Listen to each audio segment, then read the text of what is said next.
Oi gente, tudo bom com vocês? Eu sou a Alice e esse é o Ali aqui e hoje a gente vai falar sobre Os Fantasmas Ainda Se Divertem, também conhecido como Beetlejuice 2. Então se você ainda não é inscrito aqui no canal, se inscreve aqui embaixo e deixa seu joinha nesse vídeo. Depois de 40 anos, Beetlejuice está de volta e muito mais fiel do que eu imaginei que ele estaria depois de tanto tempo. A continuação do filme dos anos 80 vai trazer vários rostos conhecidos pra trazer os personagens de volta. Então Lydia Deetz está de volta, o nosso querido Beetlejuice, interpretado pelo Michael Keaton, também está de volta e vários outros atores, porém a gente tem algumas adições novas muito especiais e uma delas é a Jenna Ortega, que está fazendo a Astrid, que é a filha da Lydia. Eu confesso que Beetlejuice, pra mim, já era aqueles filmes que nunca ia ter continuação. Ele é um filme que aparentemente existe num espaço-tempo muito específico lá dos anos 80, onde o cinema tinha uma pegada diferente, as coisas eram diferentes, as produções eram diferentes, a tecnologia era extremamente diferente, e ele funciona exatamente porque ele tá dentro dessa janela, tanto que ele é um filme que é extremamente nichado. Tim Burton seguiu depois desse filme, fazendo vários outros filmes de sucesso dele, construiu um nome muito forte pra ele com o passar dos anos, é um diretor extremamente aclamado e tem feito outras coisas mais recentemente, inclusive a série da Wandinha da Netflix, que também tem a Jenna Ortega no papel da protagonista, mas eu sinto que Beetlejuice é aquele tipo de filme dos anos 80 que ele só funciona se você pensar nele como um filme dos anos 80. Pra mim é como o caso de Rocky Horror Picture Show, são filmes que são tão esquisitos, tão estranhos, tão diferentes, tão peculiares, que eles acabam se tornando extremamente bons e são muito aclamados e acabam criando um fã-clube. Eu sinto que Beetlejuice é exatamente isso. Ele é um filme que mostra um lado bem esquisito do diretor, que em outros momentos fez coisas mais esquisitas e coisas menos esquisitas, inclusive alguns filmes que eu gosto muito. Obviamente, né, aquilo ali tinha a ver com aquela estética de misturar, né, live action com stop motion, com coisas de massinha, que é bem o estilo e a marca do Tim Burton como diretor. É uma coisa bem artística e bem pirada mesmo, né? Então Beetlejuice, ele existe dentro desse contexto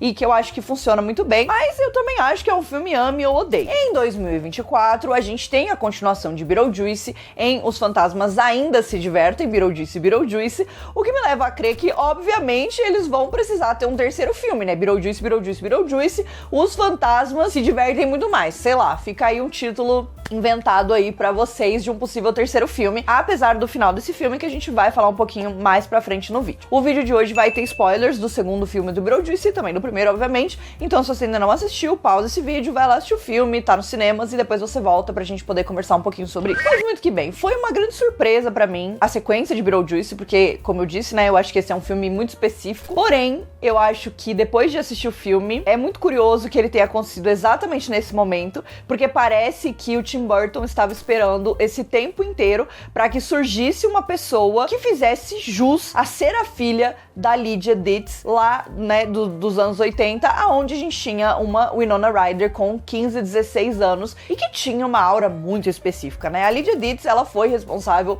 por muitas crianças góticas, adolescentes emos e várias coisas que vieram, né, depois de Beetlejuice. E obviamente, não só por conta de Wandinha, mas eu acho que principalmente depois de ver ela em Wandinha, a gente sabe que a Jenna Ortega, ela se encaixa 100% no papel. Eu acho que fazia sentido trazer essa história, né? A própria Winona Ryder comentou em algumas entrevistas que ela nunca imaginou a Lydia tendo uma filha, pelo que ela era ali naquele filme, mas ao mesmo tempo ela era uma criança, né, de 15 anos, e agora ela é uma mulher adulta que já passou por muitas coisas. E eu acho que esse é o meu primeiro ponto extremamente positivo desse filme. Ele é um filme sobre família, assim como o primeiro filme também é, de uma certa forma. No primeiro filme a gente tem o Adam e a Barbara, que são os fantasmas que moram na casa que os Deetz compram, e eles preenchem um espaço na vida da Lydia que o pai e a madrasta dela não preenchem. É óbvio que ela é uma criança revoltada, ela tem uma relação ali complicada, né, com a família de uma forma geral, e encontrar esse casal de fantasmas, que era um casal que também tinha uma questão de que eles não queriam ter filhos, de que eles queriam viver a vida ali do jeito que eles estavam vivendo, e aí eles acabam morrendo,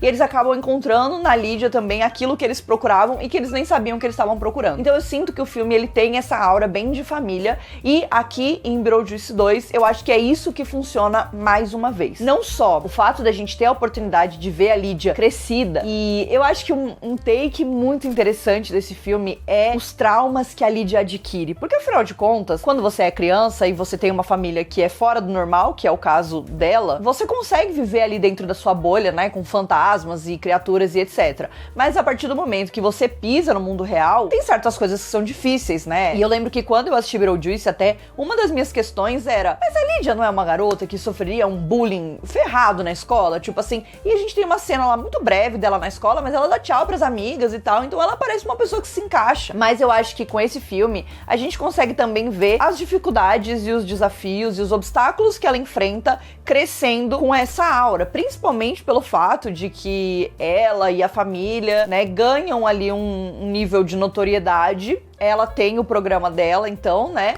de investigar casas com fantasmas e de conversar com fantasmas. Ela tem esse superpoder, então eu acho que é uma forma muito inteligente de trazer esse superpoder dela pra dentro da história e, ao mesmo tempo, trazer essas consequências, porque a gente sabe que, na teoria, você vê fantasmas, no caso ela vê os fantasmas, era uma coisa legal. Óbvio, tem o trauma do Beetlejuice e tudo mais, mas ela acabou conhecendo 2 fantasmas que eram muito legais e teve ali uma vida, né, teve um final feliz dentro daquele momento. E aí a gente vê, né, ela num estado onde ela tá extremamente neurótica, onde ela começou a ter alucinações com Beetlejuice, que é uma figura que atormenta muito ela, e eu acho que isso funciona demais. E ela ter essa relação complexa com a filha dela, por ela não conseguir enxergar o ex-marido dela, o pai da Astrid, e isso ter causado uma ruptura na relação das duas. E principalmente pelo fato da Astrid ser uma criança que não é tão normal assim também, né, porque afinal de contas ela é interpretada pela Jenna Ortega, então ela tá mais pro lado de lá da normalidade do que pro lado de cá. E mesmo assim, ela ter questões com a mãe dela, porque a mãe dela é muito mais esquisita, porque a mãe dela é muito mais isso, é muito mais aquilo. Então, é um pequeno twist em uma trope comum de, né, mães e filhas que não se entendem, porque a mãe é muito assim, ou enfim, né? Então,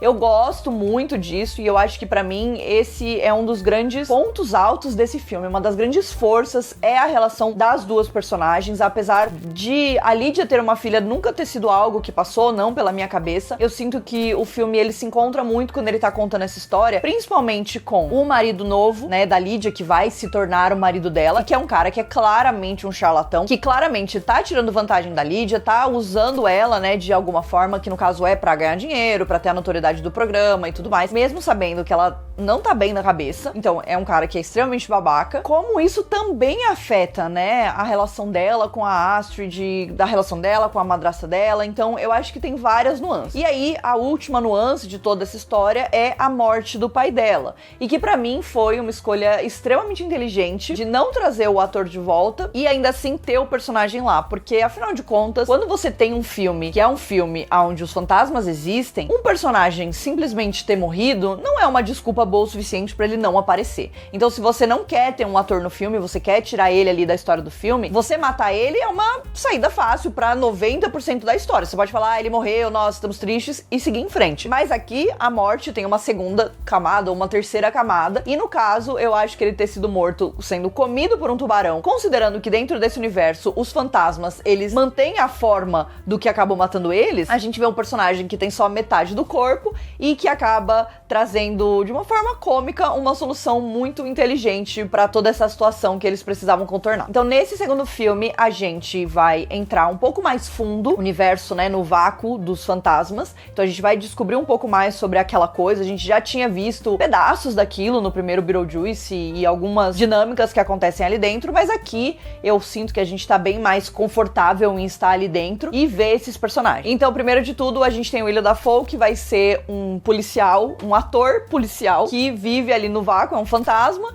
e ele tem aí essa vibe de grande ator dos anos 80, né, que, enfim, era um policial e blá blá blá blá blá. Eu gosto do personagem, eu gosto das cenas que ele tá, mas eu sinto que em alguns momentos ele acaba sobrando dentro da narrativa. Porque daí, junto com ele, né, só a presença dele poderia ter sido suficiente, mas junto com ele, eles resolveram trazer a ex-mulher do Beetlejuice, então a gente vai ter uma grande tangente onde a gente vai ver ela voltando dos dos mortos, né? A morta voltando dos mortos e se recolando, que é uma cena muito legal, mas é uma personagem que passa o filme inteiro andando e procurando Beetlejuice, andando e procurando Beetlejuice. E no final das contas, ela é um papel importante pra resolução final do filme, mas eu acho que não importante o suficiente pra justificar a presença dela no filme o tempo inteiro, né? Então, eu sinto que com ela, eles criam um plot de que a ex-mulher do Beetlejuice vai se vingar dele, ela tá atrás dele, ela tá te procurando, e o Beetlejuice tá meio que fugindo dela, mas ao mesmo tempo, isso não é algo que preocupa tanto assim ele, né? Então tem algumas cenas que ele tá preocupado, mas na maior parte do tempo ele ainda tá muito focado na Lídia e em sair dali, né? E, enfim, tudo aquilo. Então eu sinto que essa não foi uma escolha que agregou tanto assim ao filme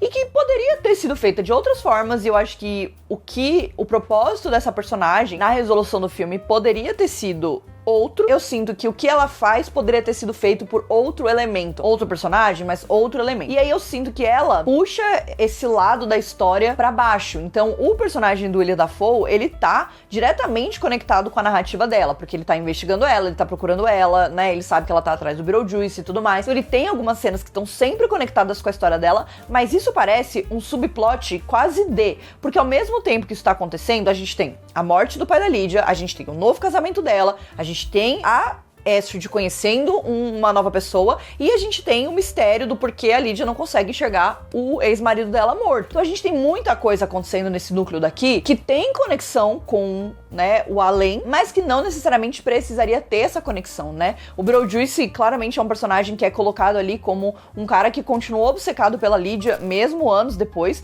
e eu acho que isso é motivação suficiente pra ele querer ir atrás dela. Enfim, pro fato de ela ter que voltar pra casa onde a maquete está e onde o Beetlejuice está também, já ser o suficiente pra redespertar esse interesse extremo dele por ela e meio que resolver esse assunto, né? Então eu sinto que existem várias rebarbas nessa história e na narrativa desse filme que poderiam ser cortadas. Não significa que sejam ruins, porque eu não acho isso. Eu acho que o filme tá legal, eu acho que o filme tá divertido, e eu acho que ele evoca várias coisas, e esse núcleo evoca várias coisas. Tem momentos engraçados, tem cenas muito, né, assim, interessantes, tipo, a personagem se recosturando, né, sei lá, pregando, que no caso era o que ela tava fazendo. Então tem tudo isso, porém, não necessariamente era necessário pra história, né? E aí eu sinto que fica uma grande salada que nem sempre funciona e acaba puxando o filme um pouco pra baixo. E ao mesmo tempo, a gente tem o Jeremy, que é um personagem que desde o primeiro momento que o gato aparece, a gente fala, acho que esse menino não tá vivo. Então eu já imaginava que ele era um fantasma e imaginava também que os pais dele provavelmente eram fantasmas. Na verdade, eu tava achando que talvez pudesse ser só um personagem que tava preso ali na casa e que não sabia que ele tava morto, o que seria, né, uma história interessante, porém também já bastante utilizada em outras histórias, em outras narrativas. Mas eu gostei, né, do fato de que, na verdade, ele só é do mal mesmo, ele matou a família dele e ele quer voltar à vida porque ele não queria ter morrido, né, porque ele ainda morreu de um jeito burro, que foi caindo ali da casa da árvore, quebrando o pescoço, e aí ficou preso ali naquela casa por muitos anos. Então eu gosto dessa narrativa, eu gosto dessa aventura, e é isso que eu tô falando. Eu acho que se o filme tivesse falado, não, vamos esquecer essa parte da ex-mulher do Beetlejuice, até poderia ter o personagem do Willem Dafoe, porque no final das contas, quando pessoas que não são mortos entram ali no além, ele pode ter uma função de ir atrás dessas pessoas e fazer ali as cenas dele. Eu acho que funcionaria do mesmo jeito. Eu sinto que essa história, pra mim, então, o fato de que a Astrid e a Lídia têm dificuldade de se conectar, a Lídia tá passando por questões em relação à fama dela, ao possível futuro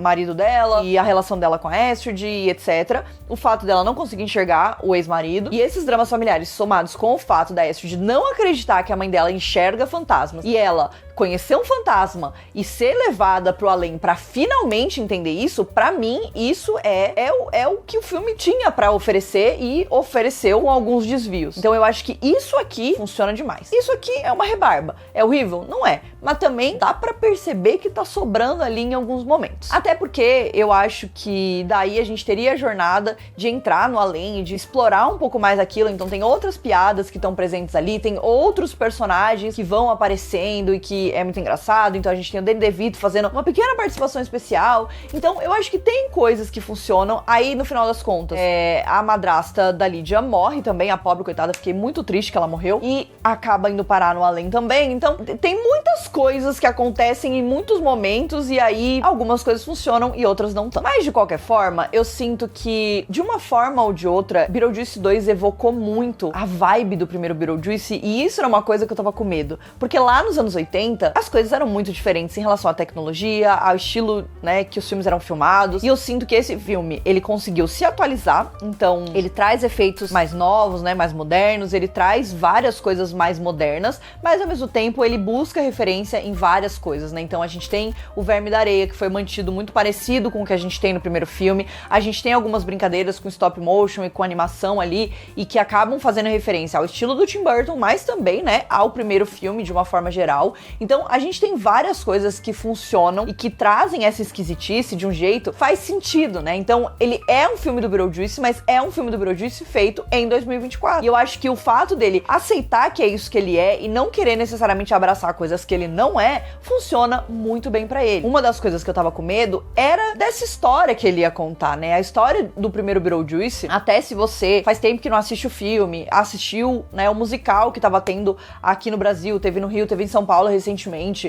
que é um musical que foi pra Broadway, que é uma adaptação do filme do Beetlejuice, porém, que tem várias diferenças. Você sabe que o filme, ele é extremamente raso em alguns aspectos, né? A história, ela é muito mais sobre a esquisitice e a jornada daqueles fantasmas do que necessariamente sobre contar uma grande aventura. Já esse filme agora, ele tenta abraçar mais esse lado da aventura, de realmente ter um caminho que ele tá seguindo, apesar dele fazer esses desvios pra trazer essa parte que é mais uma vibe, né? Então a gente tem músicas, né? Uma trilha sonora que pra mim foi também um dos pontos altos do filme, uma trilha sonora muito, muito boa, que conversa diretamente com a trilha sonora do Beetlejuice 1, de uma forma em que as coisas, elas parecem uniformes, né? Então é isso, seria muito fácil atualizar esse filme e deixar pra trás algumas coisas que eu acho que são partes essenciais da caracterização de Beetlejuice, né? Da caracterização da existência desse filme. Então a gente tem a maquete, a gente tem as músicas, a gente tem esses efeitos que muitas vezes são duvidosos e questionáveis, porém compreensíveis pra época. A gente tem a personalidade muito forte do Tim Burton dentro dessa história, a gente tem essa esquisitice e algumas piadas com o que é esquisito e o que é normal que continuam sendo mantidas nesse filme, mas eu acho que ele consegue evoluir e trazer uma narrativa que faz sentido com o que é o cinema em 2024. Então, pra mim, ele é um filme do Beetlejuice feito em 2024 e eu acho que esse é o melhor elogio que eu poderia dar pra ele, porque eu tinha medo que ele não conseguisse se encontrar no que exatamente ele tá querendo vender, ou que ele só quisesse repetir a fórmula do que era o Beetlejuice lá nos anos 80 e que só funcionou porque estávamos nos anos 80. E que eu sinto que outras sequências que a gente teve recentemente, eu até citei isso logo que eu saí da cabine, né? Eu comentei que pra mim era muito o que Abracadabra não conseguiu ser, né? Então ele não conseguiu pegar a essência e trazer uma nova personalidade, ele precisou só replicar aquilo que a gente já conhece. Enquanto que Beetlejuice conseguiu pegar a essência do Beetlejuice, conseguiu pegar a personalidade do Beetlejuice, trazer pra esse filme, dar uma roupagem nova, dar uma história nova e ainda assim fazer um filme extremamente divertido, engraçado, emocionante em alguns momentos e uma grande aventura que eu acho que faz sentido pra o que a gente enxerga hoje em dia no cinema e na dinâmica inteira do Beetlejuice. Então é isso, essa foi a minha crítica de Beetlejuice 2, os fantasmas ainda se divertem. Então se você gostou desse vídeo, deixa o seu joinha aqui, não esquece de deixar um comentário também, se inscreve aqui no canal se você ainda não é inscrito e a gente se vê no próximo vídeo. Um beijo!